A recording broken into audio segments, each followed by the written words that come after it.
Hey, morning guys, another video from Rage RC. We had a request on how to replace the entire differential. So here's all the parts that we're going to be replacing. His main gear, which is this drive gear here, has melted the case. The top part of the case, and the gear is now tipped like this and has burned a hole here. So what we're going to do is we're going to go ahead and take this apart. I did have to extract 2 screws that were stripped on this top plate here. The top chassis plate, that's part of your structure of your car. So anyways, I went ahead and already took that apart. So I'm going to go ahead and take the other screws out of the top plate so we can gain access to the differential. And I like to use a drill because I don't like wasting lots of time. It makes doing this a whole lot quicker. So if you guys have a power drill of sorts, you're definitely going to want to use it on this truck because the screws are long and they're threaded in quite tight. And it makes it kind of a pain. So your top plate screws, you're going to have your screws for your shock tower, which these are quite long. They go all the way through. We do have spacers on here. They're 2 nuts. The reason we have spacers here is because this does not have a wing mount. When we got the car from our buddy, the wing mount had already been removed. You have to take the upper control arm bolts out, and like I said, there's a reason I use a drill, and you'll see why here in a minute, because these things are about 9 miles long.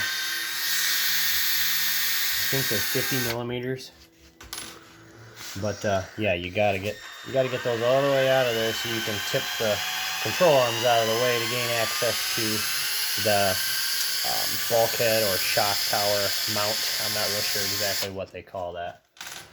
So basically, you get these screws out, pop your shock tower or your control arms off the shock tower mounts and everything, and you can just tip these back out of the way. You want them as far away from your work area as possible. We have one other screw that might be a bear. I'm not real sure if it's going to come out or not. It was kind of tight getting it in, and the top of the screw head was a little bit stripped last time. So we're going to attempt to get this out without stripping it, which already looks like it's going to be a challenge. Let me see if this bit here fits it a little bit tighter. It's not quite as worn out. That one might work. Let me go ahead and grab this screwdriver here out of this. Actually, it's a 2 millimeter, so I'm going to go ahead and get a 2 millimeter out here.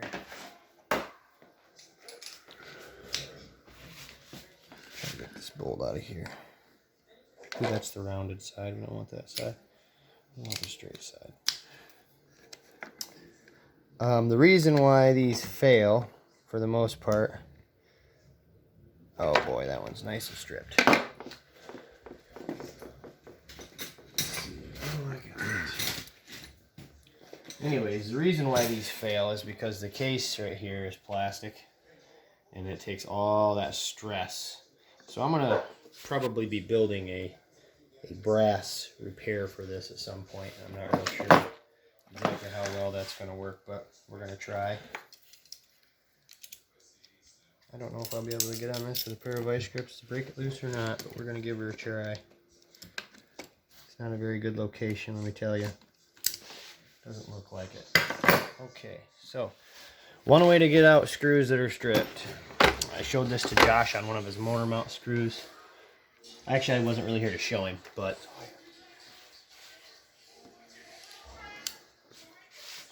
you use a Torx bit and you cram it down in there. That one's too big. You find a Torx bit that's going to fit inside of that screw tight, and you should be able to push down on it quite hard, which that one looks like it's going to fit. So, let's see if we can get this Torx bit down in there and maybe get a bite on this screw and get it out of here. A lot of times they'll work. Yep. That's how you get the stripped Allens out, using a Torx bit. If you press real hard, it bites against it, kind of like an extractor. Usually works. So I already had a replacement screw ready, and I always go with these flat heads instead of the pan head style. You can see they're not rounded. They're more of a deep area where the bit goes in. That keeps you from stripping your screws out all the time. Okay, now that you got your shock tower out of the way, you got to worry about getting this bulkhead off of here. This screw's junk. Pitch that one. Here's all these spacers I was talking about. They were sitting right here on this top plate. So if you remove your shock mount, it would be where your stabilizer link would go through.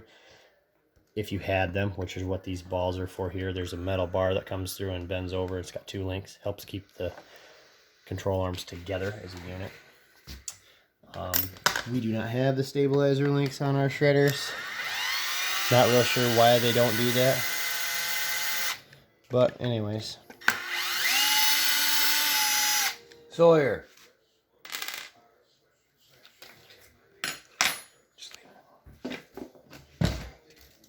Can you let the dog in, please? Yeah. Thank you. All right. 2 more screws to go.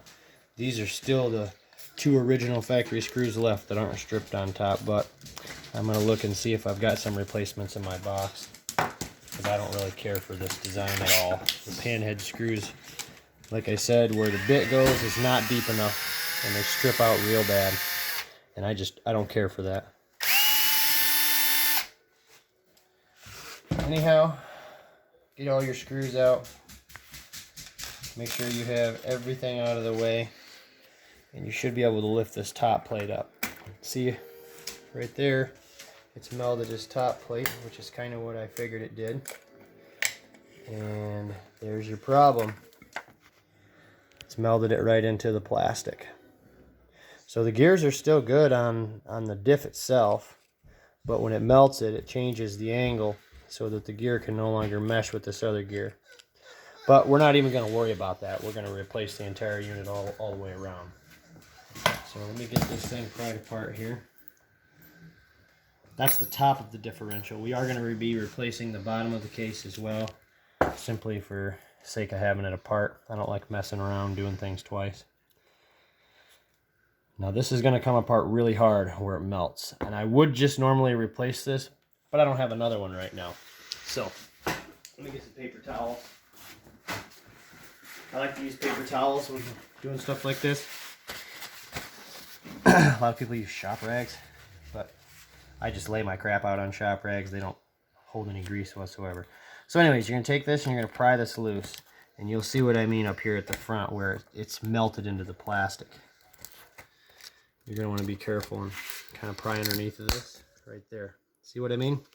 It's melded up into here, which isn't going to hurt anything putting it back together on the new case. It's not going to hurt this piece at all as long as your shock area is still good. As long as you can still get screws in here and it's not all stripped out, you can reuse this bulkhead. This piece, yeah, this piece is going over here in garbage.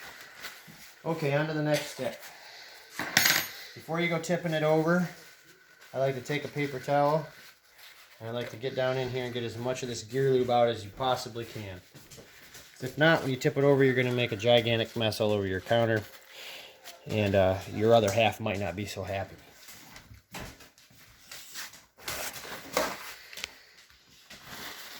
Once you have that part all taken off, you're going to need to lift the truck up, or what I do, I put it on a set of tires. A lot of people have stands. I don't really care to use stands.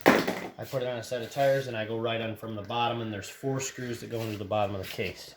Right here is the screw mount holes, and I'll show you what I mean when I get these apart.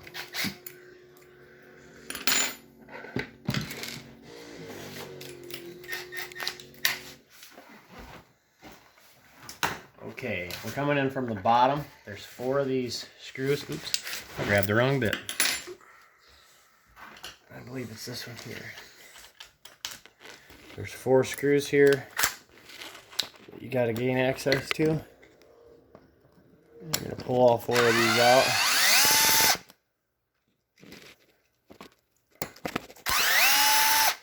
When you get to the last screw, hold on to your the lower case of the differential and your control arms, because it'll flop all over the place if you don't.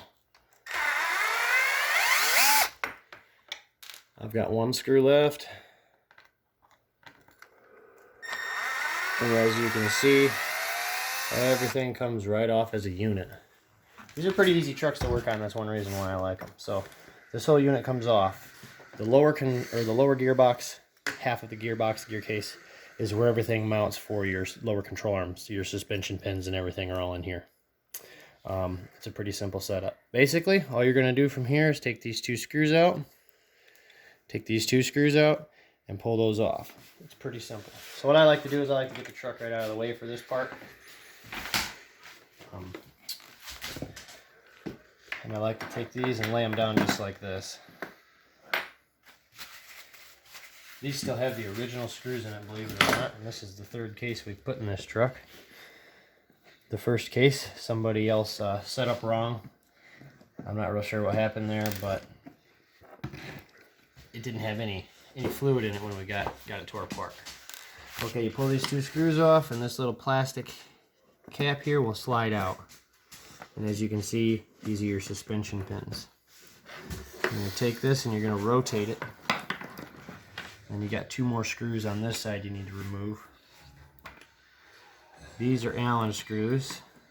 I replaced them with Allen screws because the Phillips screws were stripped. So we're going to go ahead and take those out.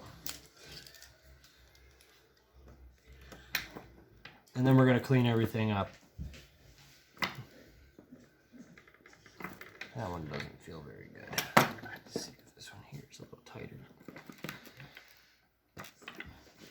There we go.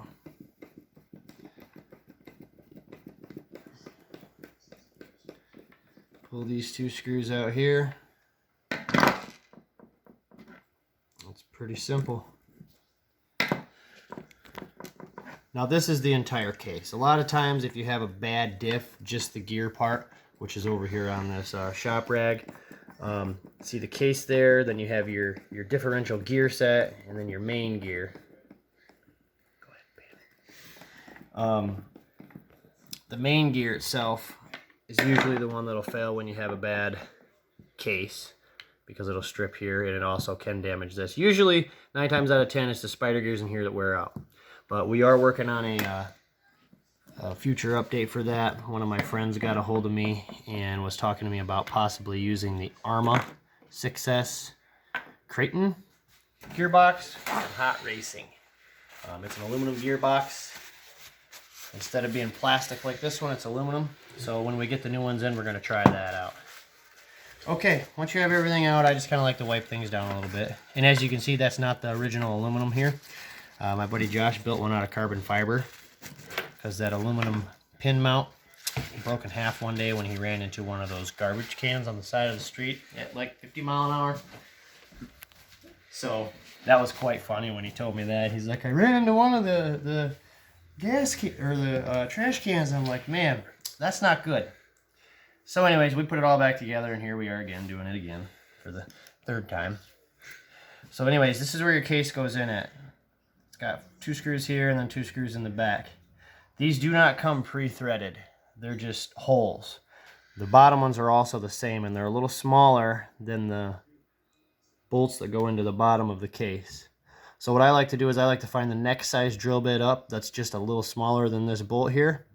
And I like to just drill them out just a little bit. You don't want to go too far. You're going to go all the way through the case, just a little bit. About 1/8 of an inch, maybe a little further. Just enough to get the screw to start, and then they'll thread right in. And I always run my screws into these before I assemble the car. That way the threads are there, and it's easier for everything to bolt back together when you get it up into the vehicle.